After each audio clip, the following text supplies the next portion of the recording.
Hi പ്രിയമുള്ള സുഹൃത്തുക്കളെ, ഇന്ത്യക്കാർ ഏതെങ്കിലും രാജ്യത്ത് ചെന്നാൽ എന്താ അവർക്ക് കൊമ്പോ തുമ്പിക്കയ്യോ വല്ലതും കൂടുതലുണ്ടോ? അല്ല, സാധാരണഗതിയിൽ അങ്ങനെയൊക്കെ നമ്മുടെ നാട്ടിൽ കണ്ടുവരുന്നുണ്ട്. ഒരുപാട് സംഭവങ്ങൾ എടുത്തു പറയാൻ പറ്റും. ഇപ്പോ ഒരു അന്യസംസ്ഥാന തൊഴിലാളിയായിരുന്നു അഷ്ഫാഖ് ആലം.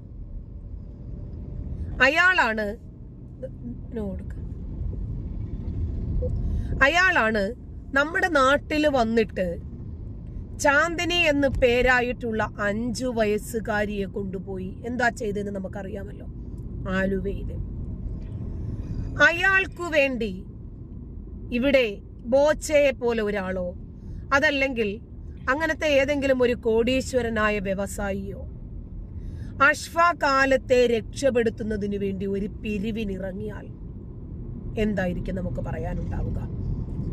ഒരു പക്ഷേ ഇവിടുത്തെ ശരീഅ കോടതി വിധിക്കുന്നു, ചാന്ദിനിയുടെ മാതാപിതാക്കൾ അഷ്ഫാഖ് ആലത്തിന് മാപ്പ് കൊടുത്താൽ, ബ്ലഡ് മണി കൊടുത്താൽ അഷ്ഫാഖ് ആലം രക്ഷപ്പെടും.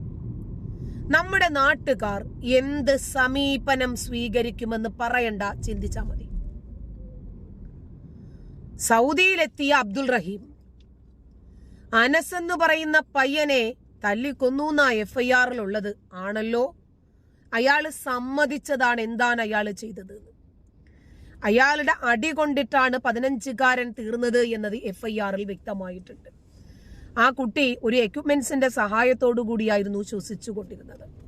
ഒടുവിൽ അതിന് ശ്വസിക്കാൻ പറ്റാതെ ശ്വാസം മുട്ടി വായിൽ കൂടി നുരയും പതയും വന്നപ്പോൾ ആ കുട്ടിയെ രക്ഷപ്പെടുത്താനായിരുന്നില്ല ഈ റഹീം ശ്രമിച്ചത്. മറിച്ച് റഹീമിന് സ്വയം രക്ഷപ്പെടണം, സ്വന്തം രക്ഷ മാത്രം നോക്കിയിട്ടാണ് അമ്മാവനായ നസീറിനെ വിളിച്ചതും ഒരു കഥ മെനഞ്ഞതും ഒക്കെ നമുക്കറിയുന്ന വസ്തുതകളാണ്. ഇതൊക്കെ നമ്മുടെ നാട്ടിൽ നടന്ന വസ്തുതകളാണല്ലോ. ഈ റഹീമിനെ രക്ഷപ്പെടുത്തുന്നതിന് വേണ്ടി 60 കോടിയോളം പിരിച്ചതും നമ്മുടെ നാട്ടിലാണല്ലോ.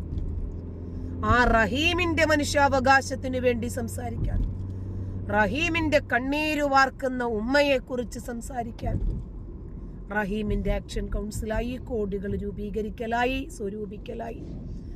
റഹീമിനെതിരെ ആരെങ്കിലും ഒരു വീഡിയോ ചെയ്താലോ അവരെ പിന്നീട് അവർക്കെതിരെ ക്യാമ്പയിനാം.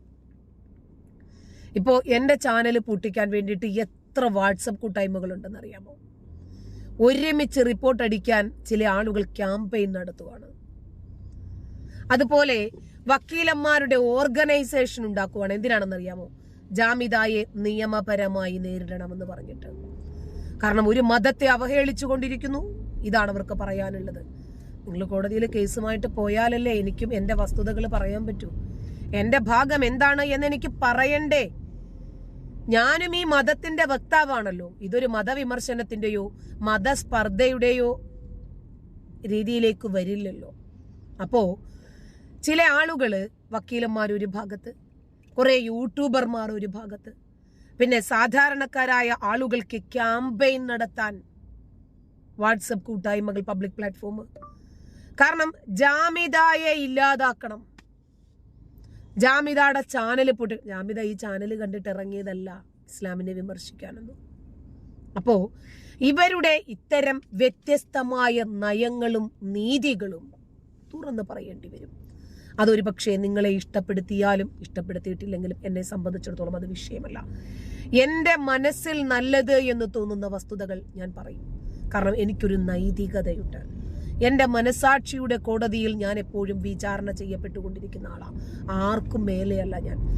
എൻ്റെ തെറ്റുകൾ മറച്ചു വയ്ക്കാൻ, ഞാൻ കാണിക്കുന്ന വിരോധാഭാസങ്ങളും തെണ്ടിത്തരങ്ങളും ലോകത്തൊരാളും അറിയരുത്, വിളിച്ചു പറയരുത് എന്നുള്ളത് കൊണ്ട് ഞാൻ മറ്റുള്ളവരെ ചെകഞ്ഞു നടക്കുന്ന വ്യക്തിയല്ലേ അല്ല. അതുകൊണ്ട് ഉള്ള കാര്യം ഉള്ളതുപോലെ തന്നെ പറയും. ഇപ്പോ മറ്റേ ആ പെൺകുട്ടിയുണ്ടല്ലോ, ലക്ഷ്മിപ്രിയ ആണെന്ന് തോന്നുന്നു, യമനില് തലാൽ അബ്ദുൽ മഹദി അയാളെ കൊലപ്പെടുത്തി എന്നത് നേരാണേ. അത് ആ പെണ്ണ് സമ്മതിച്ചതാണേ. പോളിത്തീൻ കവറുകളിലാക്കി വാട്ടർ ടാങ്കിനകത്തിട്ടിരുന്ന ബോഡി പാർട്സുകളൊക്കെ പോലീസ് കണ്ടെടുത്തതാണ്. അപ്പൊ ആ രാജ്യത്തിന്റെ നിയമത്തെ അംഗീകരിക്കാതെ ചാലഞ്ച് ചെയ്തത് കൊണ്ടല്ലേ അത് സംഭവിച്ചത്. ഇനി നമുക്ക് ഈ കൊച്ചു കേരളത്തിലേക്ക് വരാം. ഗ്രീഷ്മയുടെ സ്വസ്ഥമായ ജീവിതത്തിന് ആർമിക്കാരനെ കല്യാണം കഴിച്ച് ഒരു ഭാര്യയായി സമ്പന്നയായി അടിച്ചു പൊളിച്ച് ജീവിക്കണമെങ്കിൽ ഷാരോൺ തനിക്കൊരു തടസ്സമാണ് എന്ന് മനസ്സിലാക്കി ഇല്ലാതാക്കാൻ ശ്രമിച്ചു. ഒന്ന് പറയട്ടെ, ഇപ്പോ ലക്ഷ്മിപ്രിയയ്ക്ക് ചെയ്തതുപോലെ, അബ്ദുറഹീമിന് ചെയ്തതുപോലെ, അഷ്ഫാഖാലത്തിന്റെ കാര്യം പറഞ്ഞതുപോലെ നാളെ ഈ ഗ്രീഷ്മയെ രക്ഷപ്പെടുത്തുന്നതിനു വേണ്ടി പണപ്പിരിവും ഒരു ക്യാമ്പയിനുമായിട്ട് ഇറങ്ങി തിരിച്ചാൽ എന്തായിരിക്കും നമ്മുടെ നാട്ടിലെ ആളുകൾക്ക് പറയാനുണ്ടാവുക? എവിടെ പോയാലും അടങ്ങി ഒതുങ്ങി മര്യാദയ്ക്ക് അങ്ങോട്ട് ജീവിക്കണം. ഏത് രാജ്യത്ത് ചെന്നാലും ശരി, അവിടെയൊക്കെ ഹുങ്ക് കാണിച്ച അഹംഭാവത്തോടു കൂടി ജീവിക്കാൻ ശ്രമിക്കരുത്. ഇപ്പോൾ കുറെ ഇന്ത്യക്കാര് ഭ്രഷ്ട് കൽപ്പിക്കപ്പെട്ട് പുറത്താകുകയാണ്. എവിടെ നിന്നാണെന്നല്ലേ? നമസ്കാരം. അന്താരാഷ്ട്ര തലത്തിൽ ഇപ്പോൾ രൂപപ്പെട്ടു വരുന്ന മറ്റൊരു പ്രധാനപ്പെട്ട വാർത്ത കോങ്കോയിലെ സംഘർഷങ്ങളാണ്. മധ്യ ആഫ്രിക്കൻ രാജ്യമായ കോങ്കോയിൽ നടക്കുന്ന സംഘർഷം കേരളത്തിലെ മാധ്യമങ്ങളടക്കം ഇതുവരെ അത് കൃത്യമായി പരിഗണിച്ചിട്ടില്ല. പക്ഷേ അവിടെ ഒരു പ്രതിസന്ധി ഇന്ത്യയെ സംബന്ധിച്ചിടത്തോളം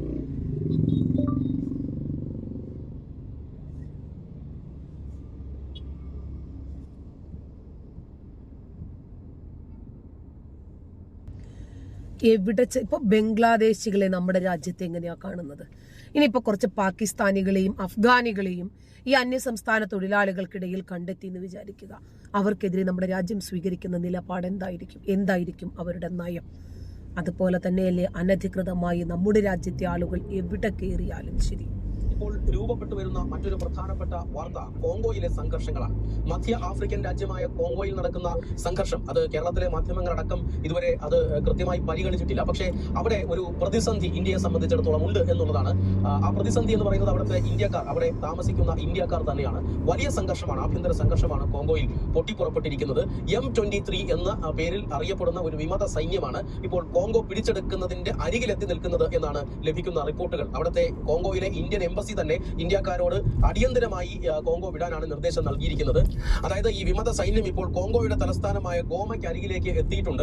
ഗോമയിൽ നിന്നും മറ്റൊരു പട്ടണമായ ബുക്കാവുവിലാണ് ഇപ്പോൾ, ഈ ബുക്കാവുവിന് സമീപമാണ്, അല്ലെങ്കിൽ ബുക്കാവു ലക്ഷ്യമാക്കിയിട്ടാണ് ഇപ്പോൾ വിമത സൈന്യം നീങ്ങിക്കൊണ്ടിരിക്കുന്നത്. ഈ ബുക്കാവു നഗരം എന്ന് പറയുന്നത് ഗോമ എന്ന തലസ്ഥാനത്തിന് ഏതാണ്ട് 200 കിലോമീറ്റർ മാത്രം ദൂരത്തുള്ള ഒരു പട്ടണമാണ്. ഇവിടേക്കാണ് ഇപ്പോൾ ഈ വിമത സൈന്യം എത്തിയിട്ടുള്ളത്. എന്ന് വെച്ചാൽ തലസ്ഥാന നഗരം പിടിച്ചെടുക്കാൻ അധികം താമസം വേണ്ടി വരില്ല വിമത സൈന്യത്തിന് എന്നാണ് ഇപ്പോൾ ലഭിക്കുന്ന വിവരം. അതുകൊണ്ട് തന്നെയാണ് ഇന്ത്യൻ എംബസി അവിടെയുള്ള ഇന്ത്യക്കാർക്ക് കൃത്യമായ അടിയന്തരമായ നിർദ്ദേശം നൽകിയിരിക്കുന്നത്. അതായത് അടിയന്തരമായി രാജ്യം വിടണം.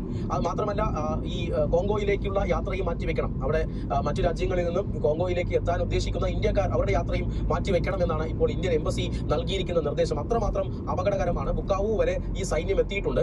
മാത്രമല്ല വിമത സൈന്യത്തിന് മുന്നിൽ പിടിച്ചു നിൽക്കാൻ കോങ്കോയുടെ ഔദ്യോഗിക സൈന്യത്തിന് കഴിയുന്നില്ല. വലിയ അക്രമ സ്വഭാവം കാണിക്കുന്ന ഒരു വിമത സൈന്യമാണ് ഈ ഇപ്പോൾ M23 എന്ന പേരിൽ അവിടെ ഒരു സൈനിക നീക്കം നടത്തിക്കൊണ്ടിരിക്കുന്നത്. അവർ പിടിച്ചെടുക്കുന്ന പ്രദേശങ്ങളിൽ അവർ സിവിലിയൻസിനെ ഉപദ്രവിക്കുന്നുണ്ട്, വീടുകൾ തകർക്കുന്നുണ്ട്. അതിനുശേഷം അവർ വീട്ടിനകത്ത് കയറി സ്ത്രീകളെയും കുട്ടികളെയും ഒക്കെ ഉപദ്രവിക്കുന്നുണ്ട്, ബലാത്സംഗം ചെയ്യുന്നുണ്ട്. അതുകൊണ്ട് തന്നെ ഈ വീടും വീട്ടു സാധനങ്ങളും അവിടുത്തെ വിലപിടിപ്പുള്ള ഉൽപ്പന്നങ്ങളും ഒക്കെ കൊള്ളയടിക്കുന്നുണ്ട്. അതുകൊണ്ട് തന്നെ ഇവരുടെ കയ്യിൽ പെടാതെ കയ്യിൽ കിട്ടുന്നതും എടുത്ത് എത്രയും വേഗം രാജ്യം വിടാനാണ് അവിടെയുള്ള ഇന്ത്യക്കാർക്ക് ഇന്ത്യൻ എംബസി നൽകിയിരിക്കുന്ന നിർദ്ദേശം. കാരണം ഇപ്പോഴും അവിടുത്തെ വിമാനത്താവളങ്ങളോ അല്ലെങ്കിൽ അവിടുത്തെ മറ്റ് യാത്രാ സൗകര്യങ്ങളോ ഒന്നും അടച്ചിട്ടില്ല. വിമാനത്താവളങ്ങളും റെയിൽവേ സ്റ്റേഷനുകളും എല്ലാം ഇപ്പോൾ പ്രവർത്തിക്കുന്നുണ്ട്. ഒരു മധ്യ ആഫ്രിക്കൻ രാജ്യമാണ്. അവിടെ എത്രയും പെട്ടെന്ന് ഇന്ത്യക്കാരെ അവിടെ നിന്ന് ഇവാക്യുവേറ്റ് ചെയ്യുക, സർക്കാർ തലത്തിൽ ഒരു സഹായം ലഭിക്കുക ബുദ്ധിമുട്ടാകുമെന്ന സൂചന തന്നെയാണ് ഇപ്പോൾ ഇന്ത്യൻ ഏജൻസി നൽകുന്നത്. എംബസി തലത്തിലുള്ള സഹായം കിട്ടിയില്ല എങ്കിലും അവിടെ നിന്ന് രക്ഷപ്പെടാനുള്ള ഒരു പേഴ്സണൽ പ്ലാൻ ഇന്ത്യക്കാർക്ക് ഉണ്ടായിരിക്കണം എന്ന് ഇന്ത്യൻ എംബസി ഇതിനോടകം തന്നെ നിർദ്ദേശം നൽകിയിട്ടുണ്ട്. യാത്രാ രേഖകളും അതുപോലെ തന്നെ മരുന്നുകൾ, അതുപോലെ തന്നെ വസ്ത്രം, ഭക്ഷണം എന്നിവ കരുതി എത്രയും വേഗം അവിടെ നിന്നും ഒരു സേഫ് ലൊക്കേഷനിലേക്ക് മാറുക, ആ രാജ്യത്തിന്റെ സമീപത്തുള്ള മറ്റേതെങ്കിലും രാജ്യത്തേക്കെങ്കിലും മാറുക എന്ന ഒരു നിർദ്ദേശമാണ് ഇപ്പോൾ നൽകിയിരിക്കുന്നത്. ഇന്ത്യൻ എംബസി അതിന് വേണ്ട സൗകര്യങ്ങളെല്ലാം ഒരുക്കുന്നുണ്ട് എന്നാണ് അവിടെ നിന്ന് ലഭിക്കുന്ന വിവരം. അവിടെ നിന്ന് നേരെ നാട്ടിലേക്ക് യാത്രക്കാരെ ഇവാക്യുവേറ്റ് ചെയ്യുക സാധ്യമല്ല. അതുകൊണ്ട് തന്നെ തൊട്ടടുത്ത രാജ്യങ്ങളിലേക്ക് ഇന്ത്യക്കാർക്ക് ഒരു ഇടത്താവളം നിർമ്മിക്കുക എന്ന ഒരു ദൗത്യമാണ് ഇപ്പോൾ അവിടെ ഇന്ത്യൻ എംബസി ഒരുക്കിക്കൊണ്ടിരിക്കുന്നത്. ഈ പറയുന്ന കോങ്കോ എന്ന രാജ്യത്തിൽ ഏതാണ്ട് 9,000 മുതൽ 10,000 വരെ ഇന്ത്യൻ വംശജരോ ഇന്ത്യക്കാരോ ഉണ്ട് എന്നാണ് ഇപ്പോൾ കണക്കാക്കപ്പെടുന്നത്. അതൊരു ആഫ്രിക്കൻ രാജ്യമാണ്. അതുകൊണ്ട് തന്നെ അവിടെ വിമത സൈന്യവുമായി ഇന്ത്യക്ക് യാതൊരു ബന്ധവുമില്ല. ആ വിമത സൈന്യം വളരെ പ്രാകൃതമായിട്ടാണ് പെരുമാറുന്നത്, വളരെയധികം അക്രമാസക്തരാണ്. അതുകൊണ്ട് തന്നെ അവിടുത്തെ സംഘർഷം ഇന്ത്യക്ക് കൂടി വെല്ലുവിളി ആവുകയാണ്. 9,000 മുതൽ 10,000 വരെ ഇന്ത്യക്കാർ അവിടെയുള്ള ഒരു രാജ്യമാണ്. അവരുടെ സുരക്ഷയ്ക്കായി ഇന്ത്യൻ വിദേശകാര്യ മന്ത്രാലയം സാധ്യമായ എല്ലാ നടപടികളും സ്വീകരിക്കുകയുമാണ്. ഇപ്പൊ നമ്മുടെ രാജ്യത്തുള്ള ആളുകൾ ലോകത്തിന്റെ ഏതു കോണിലുണ്ടെങ്കിലും ശരി, അവരെ സേഫായി ഇരിക്കാൻ പ്രേരിപ്പിക്കുക, അതിന് വേണ്ടുന്ന സഹായ സഹകരണങ്ങൾ ചെയ്യുക എന്നത് ആ രാജ്യത്തിന്റെ ബാധ്യതയാണ്. രാജ്യം അത് ചെയ്യും. അപ്പോൾ അക്രമാസക്തരായിട്ടുള്ള വിമത സൈന്യം ഇങ്ങനെ കയറി ആക്രമിച്ചു കഴിഞ്ഞാൽ ഒന്നും ചെയ്യാൻ കഴിയില്ല. അപ്പൊ അവിടെ നിന്ന് രക്ഷപ്പെടുക എന്നുള്ളതല്ലാതെ പ്രത്യേകിച്ചത് നമ്മുടെ രാജ്യമല്ല. ഭാഷയും പ്രശ്നമുണ്ടാകും, അവരുടെ കൾച്ചറും നമ്മുടെ കൾച്ചർ എല്ലാം കൊണ്ടും പ്രശ്നമുണ്ടാകും. അപ്പോൾ ആകെയുള്ള ഒരു പിടിവള്ളി എന്ന് പറയുന്നത് നമ്മുടെ രാജ്യത്തിന്റെ എംബസി എന്താണോ പറയുന്നത് ആ നിർദ്ദേശങ്ങൾക്ക് അനുസൃതമായി മുന്നോട്ട് പോകുക എന്നത് മാത്രമാണ്. നന്ദി.